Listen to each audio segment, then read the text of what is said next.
Hare Rama, Hare Rama, Rama Rama, Hare Hare. None of these mantras will work. One can chant every other mantra very perfectly. And if it doesn't chant Hare Krishna, he will fall into the whirlpool of material existence once again. But if one chants Hare Krishna, Krishna Krishna, Hare Hare, Hare Rama, Rama Rama, Hare Hare, even if he did not chant the other mantras, he would still be safe. Because the name is the shelter. It is a Yuga Dharma for this age. All other things are waves going like this. But this is the actual line. And if one is somehow connected in that line of Harinam, then everything else, whether down or up, he can save himself. So Hare Krishna Maha Mantra, Sarva Mantra Saro Naam, Ei Shastra Marma, Sri Chaitanya Mahaprabhu explained. Sarva Mantra Sar, the essence of all mantras is Naam, is the name of God, name of Krishna. And Ei Shastra Marma, he said this is the secret of Shastras. So many Shastras are there, so many commentaries are there. So if one wants to know the secret of it, this is the secret. What is that? The essence of all mantras is Harinam, the name of Hari. So now, Vishnu Swami, the other Sampradaya. Also one thing we should mention here, that when Nimbarka established this Dvaita philosophy, 2-1 philosophy, the impersonalists immediately exploited it. They took that and they started breaking it into pieces and they established their Kevala Advaita philosophy. He was establishing Dvaita, and they came and said, no, Kevala Advaita, it's all one. So in this way, because of his gentle exposition on the Veda, Nimbarka actually gave some opportunity for those Advaitas to become more strong. So that later, Rupa Goswami, Sanatana Goswami, and Jiva Goswami will come and they will take their clubs, they break on their head. That is why. So this is all done this is a whole plot. Each one does his part. Because they all are expecting that Sri Chaitanya Mahaprabhu will appear and he will just chant Hare Krishna and he will dance. If somebody asks him, he would say, Guru mote murko dekiya saso no kori. I am such a fool. My Guru chastised me. I have no adhikar for Vedanta. How can I study Vedanta? In this way he will put up his toe. And then his disciples will come, his associates will come. And they will say, don't touch my body. If you touch my body, you will go to hell. Stay away. And they will do all these things. And in the meantime, they will be writing wonderful bhashyas and commentaries on the other side. Then he would have one Muslim running behind him. And this Muslim would say, no, I am so hina, I am so dina. In the meantime, he will be chanting lakhs and lakhs of name every day. And then they also knew that under the big tree in Tompkins Park, there will be this gentleman standing. And he will be chanting, Hare Krishna, Hare Krishna. And he's going to make the whole world dance. Because everybody, all these people, they are seeing this. So they have to do only their part. It's like a drama. Suppose there is Harishchandra's drama going on. You may not be familiar with Harishchandra. But anyway, Harishchandra is always quoted. So Harishchandra's drama is going on. If Harishchandra, when Vishwamitra came, he decided to speak a lie and then take his kingdom away from Vishwamitra, then the drama is a flop because he has to speak truth. Otherwise what? If Brutus did not kill and he just plotted with the other side and he killed everybody else and not Julius Caesar, then what will happen? Then this is a flop. You won't accept this as a drama. So everybody does his part very nicely because they all know that this great movement is coming. Hare Krishna, Krishna Krishna, Hare Hare, Hare Rama, Rama Rama, Hare Hare. They know that by the chanting of this mantra, this whole planet is going to dance. So they did not play any off notes. They all played their notes very nicely. The whole orchestra here. That's what we are seeing. These are the transcendental Beatles. Everybody knew his notes. and he only played that much. Whenever it was time, he got up and he sat down. And he didn't make any more noise. He kept quiet. Because they knew that finally he is coming. And he is going to tell everyone, so you dance for Krishna, you cook for Krishna, you sing for Krishna, you print for Krishna. This way you can all be Krishna conscious. They know that big maestro is coming. Because of the maestro's arrival, everybody played his note perfectly well. So Vishnu Swami, there is not so much information about this personality. What he did, what were his pastimes, there is not so much information about Vishnu Swami. All that we know is that he is in the Rudra Sampradaya. Then Vishnu Swami, he was here during his Digvijaya too. Like Navadvip is a place of knowledge. So all the Pandits would come here. There is no doubt. There is no question of being a Pandit and not coming to Navadvip. It is not possible. So all the Pandits came. So Vishnu Swami also came. When Vishnu Swami came here in Rudradvip, he was sitting there with his disciples, and in one particular time when he was giving his classes on devotion, the disciples got into ecstasy and they were dancing. And Vishnu Swami was looking at them because that was not his line. They don't dance. Shiva dances, but they don't dance. But then he was thinking, what am I'm saying that devotional service is so glorious. Immediately one disciple got up, he lifted his hand, and he was telling, so glorious, and he started dancing like this. And Vishnu Swami said, sit down. And then he sat down. Then somebody else got up. Then somebody else. Then finally he saw he himself was dancing. Then he couldn't understand why they are all dancing like this. So then he thought, that must be the place. Otherwise we never did this before. And he couldn't put his hands down. His hands were always up. Then he was thinking, why this is happening? Why this is happening? And then he saw in front of him Lord Shiva. And Shiva said, I am very pleased with your devotional service. And because of that, I chanted the name of God in your ears without your knowledge. And because of this, you are dancing. So then Vishnu Swami asked, what is this God?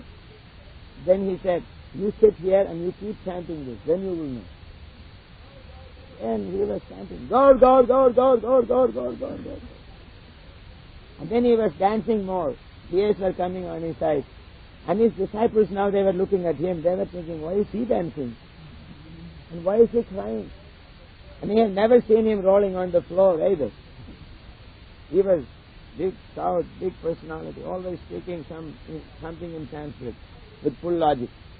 Now he was like a sentimental man. He was on the floor crying. And then Sri Chaitanya Mahaprabhu appeared in front of all of them, Vishnu Swami and his disciples. And Sri Chaitanya told Vishnu Swami that there is nobody who can come to this area and not dance. It is not possible. That I make everyone dance here. So how can he escape dancing? So then Vishnu Swami said, now what is this avatar? What is this form? So then Gauranga explained to him that to remove the darkness of the age of Kali and to engage everyone in this process of chanting and dancing, I myself will appear, and at that time you will come and associate with me, and I will cut jokes with you. Then Vishnu Swami, can I know how this will happen? That Mahaprabhu said, no, that is secret. You continue preaching, and you please me by your devotional service, and you will associate with me. So in this way he was blessed. And later, this same Vishnu Swami, he appeared as Vallabhacharya. Vallabhacharya was born in South, and in a very learned family, and he learned the scriptures, and the astrological prediction was that he was the Shakti Avesh of the glowing effulgence of the face of Vishnu. Mukhagni, or the fire or effulgence of the face. And this Vallabha, he was known as Vallabha Bhatta. In his traveling, he went to Krishna Devaraya, a great king, and there he established Krishna as the Supreme Lord. And the king bathed him with gold coins. You may remember this has happened in the Alvar line too. This was a tradition those days. Bait people with gold coins, if they have established some supreme truth. And then he distributed all those coins right there. Then he went to Banaras. And in Banaras he was learning from different people, and simultaneously he was preaching too. And then he moved to Allahabad. That is the time when Sri Chaitanya Mahaprabhu came to Allahabad. He was with Rupa and Sanatan. So Vallabha, he was staying in Arail, the present Arail, known as Arail now, Adeli Grama, those days. That is on the other side of Jamuna. So he came by a boat, and he met Rupa and Sanatan, and he begged them, please get your Swami to come to my house, because he was a grihastha, but I want to give him bhiksha. So Rupa and Sanatan, they asked Chaitanya Mahaprabhu. He said that there is one bhatta here, and he wants to invite you for prasada. So immediately Mahaprabhu jumped up and he came to the door. Then he said, Vallabha, why are you waiting outside? So then Vallabhacharya was a little bit displaced. He was thinking, I only heard there is a Swami here, and I heard he is a great person. I have come. I haven't seen him, but the way he is receiving me looks like he knows me for millions of years. So Mahaprabhu came and embraced him, lifted him up. Then he said, where is your boat? We should go now to your house. He told Rupa and Sanatan, come with me. And he was dancing in front, and Vallabha was going behind him. So at this place we should say that Vallabha had a good size. Not only his marga is pushti marga, he was also having lot of pushti. He was a pandit. He takes nice prasadam, and no renunciation, no vairagya business. Everything is offered to Krishna, and Krishna's bliss is coming, so why worry? So he was very nicely living as a devotee. So he was trying to run behind this Mahaprabhu, and Mahaprabhu, whenever he touches the madness, then you don't know what will happen. Anyway, somehow or other they got Mahaprabhu on one side of the boat, and then Vallabhacharya was there, and the boatman started working, Rupa and Sanatan were there. On the way, Mahaprabhu looked at the black color of Jamuna.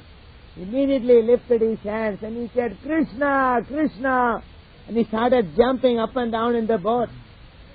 And the boatman said, what is this? What is this? We are all going to die. It's 70 men height, 70 men deep in that place. He said, if we fall here, only I will escape.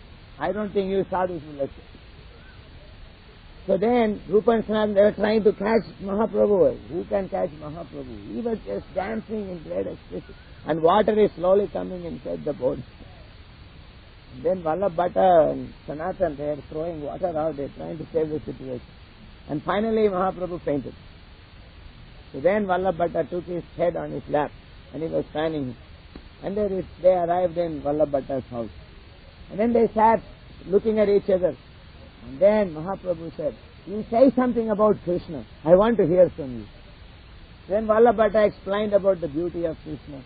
And then another person came in there, one Raghunath Bhatta. As soon as Mahaprabhu saw him, he said, you tell me, which form of Krishna is the most attractive? He said, where is the doubt? The Shyam Sundar form, the Tribhanga Lalitam form, that is the most attractive form. And then Mahaprabhu said, you are sure there is no other beautiful form in this world? So then Raghunath Bhatta said, why in this world?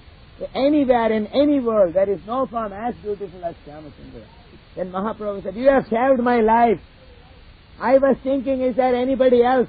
What happens if there is someone else more beautiful than Krishna? Then now you have confirmed that he is the most beautiful person. And then he said, you tell me, what is the most wonderful process for attaining Krishna Prema? So then he said, you are asking me this. You have come here simply to establish this. He said, chanting in pure love of Krishna, following in the footsteps of the gopis, and chanting his name, and dancing in ecstasy. There is no other process other than this. He was like someone who fans the fire. When the fire is going on, keep fanning. And already he is bubbling. Mahaprabhu is bubbling with love. And then he was fanning it more and more. And he knew, what should I say next? If I say this, then he will be more mad. Finally, he brought him to the position that he was holding Vallabha on one hand, Raghunath in another hand, and he was going around the house dancing. In the meantime, the lunch was going cold. So then Vallabha's sons, they came in there and they informed that all prasadam is now like water. So then Vallabha, he went to Mahaprabhu and said, please accept your book. And Mahaprabhu remembered, oh, we came here for lunch. So then they all sat down, they were taking prasad, and Vallabha brought his sons, and Mahaprabhu blessed them. In this way, this pastime continued for a few more hours, and then bigger crowds started coming in, and they all wanted to invite Mahaprabhu for prasadam. And they were telling Vallabha, you got this prize, why shouldn't we?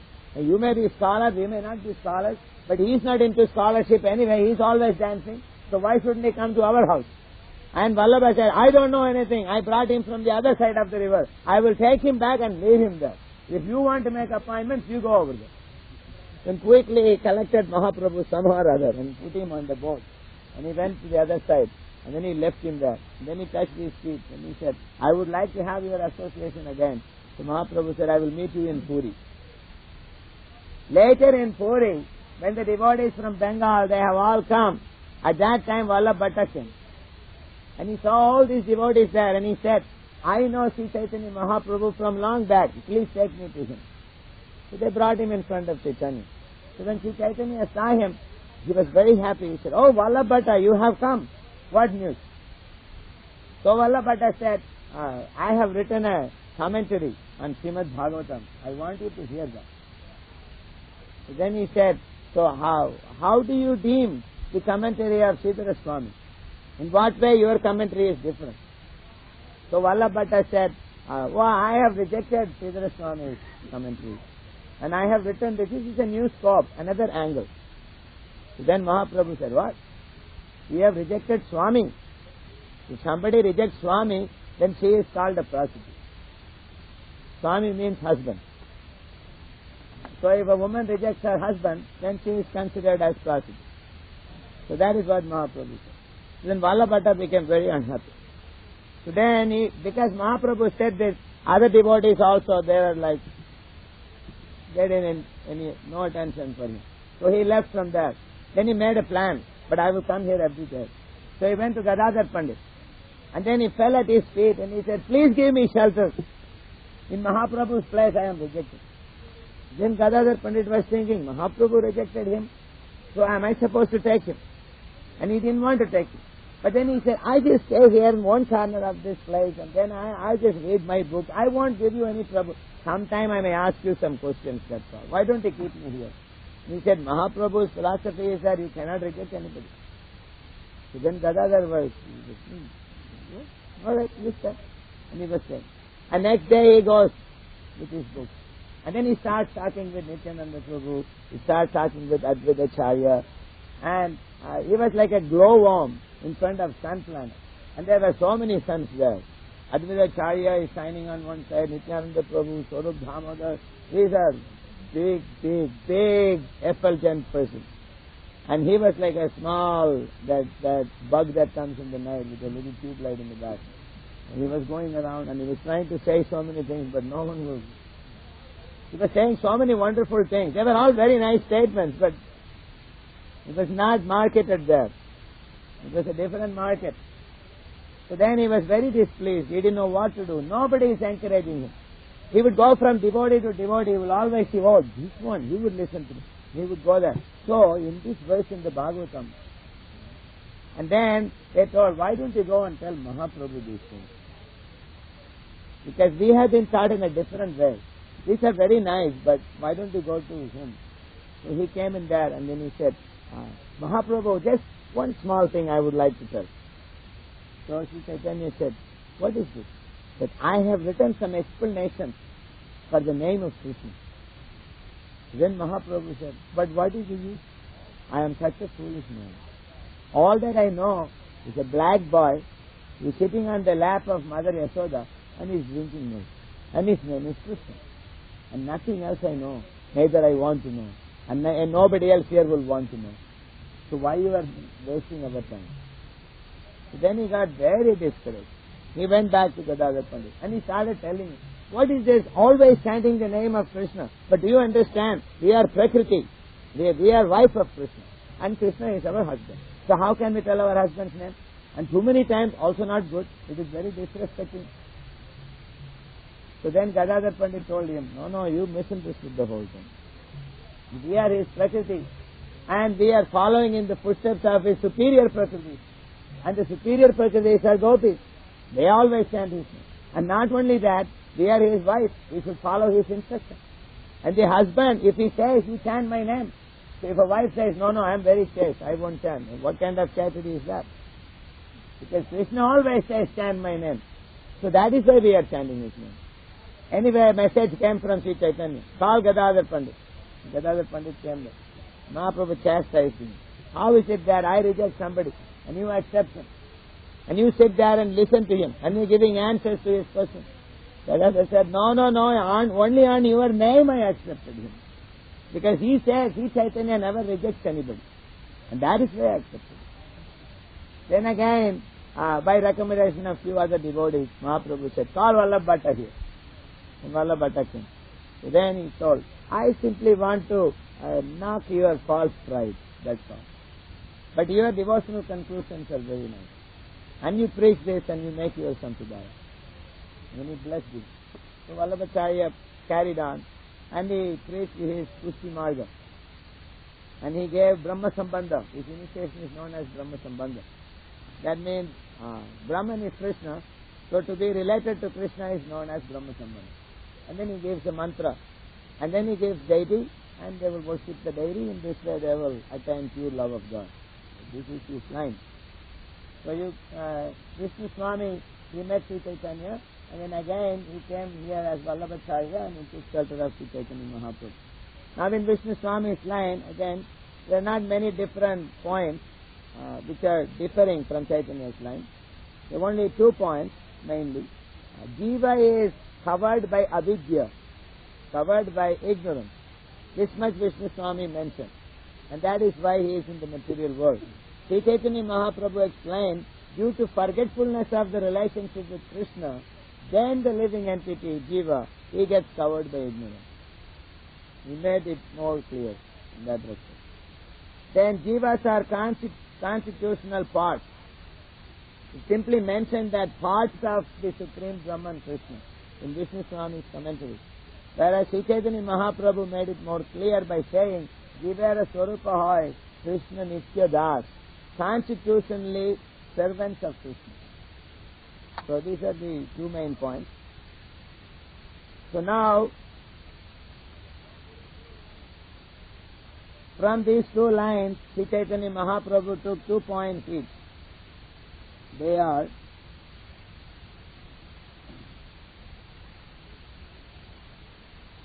from Vishnu Swami's line, is devotional sentiment. This idea of I am separated from Krishna, when will I reach him, how will I get his association, all these raga sentiments, these were taken from this line. And also worshipping in spontaneous affection. To some extent the rules and regulations are followed, and after that there is raga bhakti, means spontaneous affection for the Lord. And from Vallabha's line, we are accepting the exclusive shelter of Sri Radhika and accepting the mood of the gopis. These 2 lines were taken. From Nimbarka's line. So in this way, from each Sampradaya, 2 principles are taken and given to the Goswamis by Sri Chaitanya Mahaprabhu. And he has given these principles to them before, either directly as the Supreme Lord or in his unmanifest pastime in Navadvip Dham. And then all these instructions were taken, and the Goswamis, they have organized them in particular order of philosophy, which is known as Achintya Veda Veda Tattva, or the Gaudiyas and Kirtan movement. And after the Goswamis, due to the influence of Kali, so many different intrusions came. Casteism. We are born in the family of Nityananda, except as nobody else can worship Sri Chaitanya. This type of philosophies came up. You have to be born in a particular family, or so many different things. And then some of them attain their constitutional position as gopis. And the men will start dressing with saris and they will put bangles and some of them will have Rasa Leela in the temple and all these things were happening. Aulas and Baulas and Gauranga Nagaris and so many different Sampradayas, Upper Sampradayas. So Bhaktivinoda Thakur, he by writing his very strong statement about establishing the principles of devotional service, he destroyed them all. And then he prayed to Sri Krishna in Jagannath Puri, that please send a person who will organize this. We have defeated all the wrong information. We have made it clear what is Chaitanya's philosophy. Now someone should organize it. And his son was Bhaktisiddhanta Saraswati Goswami Thakur. And he was trained up very nicely by Gaur Kishodas Babaji Maharaj. This is the disciplic succession we are having here. And then Bhaktivinoda comes in between. There are other great acharyas from the Goswamis up to Bhaktivinoda. There is Jagannath Babaji Maharaj, with whose help Bhaktivinoda Thakur established the birthplace. And then Bhaktisiddhanta Saraswati Thakur, he gave instruction to this one young man who was 22 years old, who did not want to go there, but somehow some friend pulled him. Come here, this sadhu is different. Because this young man was wearing sadi cloth and he was thinking of freedom fighting. So when he came in there, Bhaktisiddhanta Saraswati Thakur, he reminded him for what he has come. He put the proper key in. Then he said, first free the souls, then you can think of other freedom. Preach the message of Chaitanya all over the world. You know Sanskrit, you know English. Why don't you translate these books and preach? So that was kept, and finally it hatched. When Jaladuta started from Calcutta, there was this old man walking up with his umbrella and his box. And there were 2 trunks loaded on the backside of the ship, full of books. With great difficulty he printed them in Delhi. And this way he reached Boston. When he reached there, he saw this unalloyed steel. And he remembered his spiritual master's words, unalloyed devotional service. And from there he started. And he was praying to Krishna, I don't know why I have been brought here. This is a place of passion and ignorance. And I am here. My name is Bhakti Vedanta. But there is neither Bhakti nor Vedanta in me. And somehow or other you make me dance. You make me dance, you make me dance. Nachao, Prabhu. Oh Lord, you make me dance. And then the world saw that he made everyone dance. The whole world was dancing. And it is still dancing, it will go on dancing. In this way, Hare Krishna, Krishna Krishna, Hare Hare, Hare Rama, Rama Rama, Hare Hare. This Sankirtan movement is the prime benediction for humanity at large, because it spreads the rays of the benediction moon. And it is the fulfillment of all transcendental knowledge. All this is transcendental knowledge. But this is the fulfillment of it. And because this is Krishna Sankirtana, this is Krishna's own Sankirtana, Param Vijayate Sri Krishna Sankirtanam, it will become successful all over the world. In this way, this Harinama Sankirtan, Yuga Dharma, will deliver this creation. And there will be a golden age for 10,000 years now. And these books will guide people how to understand absolute truth, how to solve the contradictions of different Sampradayas, different philosophies, different understandings. So anyone who is fortunate enough, just like Arjuna, he was fortunate to carry on the instruction of Sri Krishna. Even if he did not decide to fight, Krishna would have killed all of them. So even if all of us would think of leaving and not on stopping distribution of these books, Srila Prabhupada said in Vrindavan, the books will pop out of the godown and distribute themselves. So much potency is there in these books. You distribute, you don't distribute. It doesn't matter. The books will just come out of the shelf. And they will just go and enter into the pockets of people. And in the airports, when people come out, they will see books flying, hitting on their heads, and going into the airport. So, this is Sankirtan movement. Sankirtan movement is the fulfillment of the desires of all these acharyas.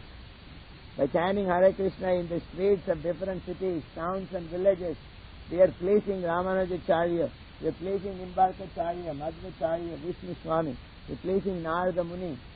ISKCON movement is not started in 1965. International Society for Krishna Consciousness started there in the spiritual world. This ISKCON movement, we have devotees like Narada Muni, Prahlad Maharaj, Dhruva Maharaj, they are all ISKCON devotees. All the holy places on the earth, they are all ISKCON centers. That's true. It was told by Prabhupada. He wrote in this list of holy places in the Srimad Bhagavatam purport. He said, then he added Pushkara, Naimisha, etc. Then he said New York and Sydney and such holy places. It was not a mistake.